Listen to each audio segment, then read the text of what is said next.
श्याम जोशी की रचनाओं को हम आज ट्रिक से पढ़ते हैं। एक बार एक व्यक्ति है, चीन गया हुआ है। ठीक है, चीन गया हुआ है तो अब वो पूछ रहा है, उसके बाद उसका दोस्त बोल रहा है, क्या हाल है फिर चीन के? आंसर, उस देश का यारो क्या कहना, मतलब गजब जगह है पे। क्या क्या मिला फिर आपको?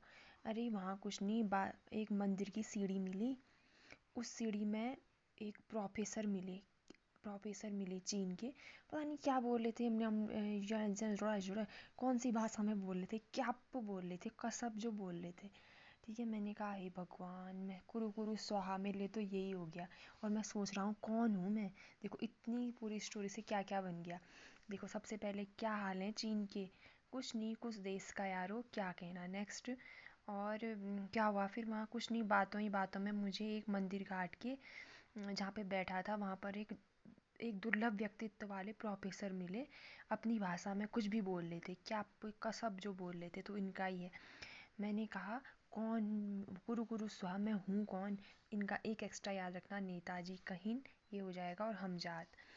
और देखो इनको 2005 में जो अकादमी पुरस्कार मिला हुआ है वो क्या के लिए मिला हुआ है। इनका जो डेट ऑफ बर्थ भी पूछता है 1933, अजमेर राजस्थान।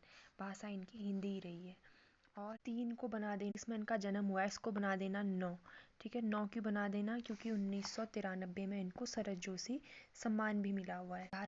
साथ ही साथ इनकी हम लोग, बुनियाद, कक्का जी कहीं, मुंगेरी लांग की हसीने, ये धारावाहिक है इनके। हमराही, जमीन आसमान, ठीक है, और दिनमान जो पत्रिका है उसके साप्ताहिक के ये संपादक भी रहे हैं। ये है मनोहर श्याम जोशी जी। आए हो लास्ट टाइम। अब एक पर्यायवाची भी याद कर लेते हैं। महेंद्र, इंद्र को महेंद्र भी कहा जाता है। महेंद्र का मतलब होता है आकाश का स्वामी। मधवा भी इनको कहा जाता है। सचीपति, सची इनकी पत्नी का नाम है। सची के पति अर्थात इंद्र।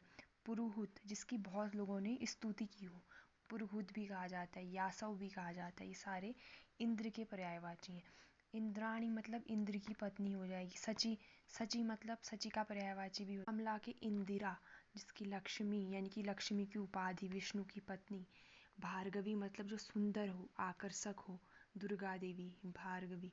रमा भी होता है इनका। ठीक है, और सिंधुजा, समुद्र से जन्मी है इसीलिए इनको सिंधुजा बोला जाता है। श्री भी बोला जाता है। तो हमने 2 पर्यायवाची। तो कार्तिकेय भगवान के भी याद कर लेते हैं। कुमार, युवावस्था के पहले की अवस्था कहलाती है ना, कुमार, वो कार्तिकेय है। सरभव, सरभव इसलिए कहा जाता है क्योंकि ये सूर्य, इसका मतलब सूर्य का पुत्र भी होता है। ये मैंने वैसे लिखे हुए हैं। ठीक है, स्कंद भी इनको कहा जाता है, भगवान शिव के बड़े पुत्र जो युद्ध के देवता कहे जाते हैं। तो कार्तिकेय से कुमार, सरभव, स्कंद।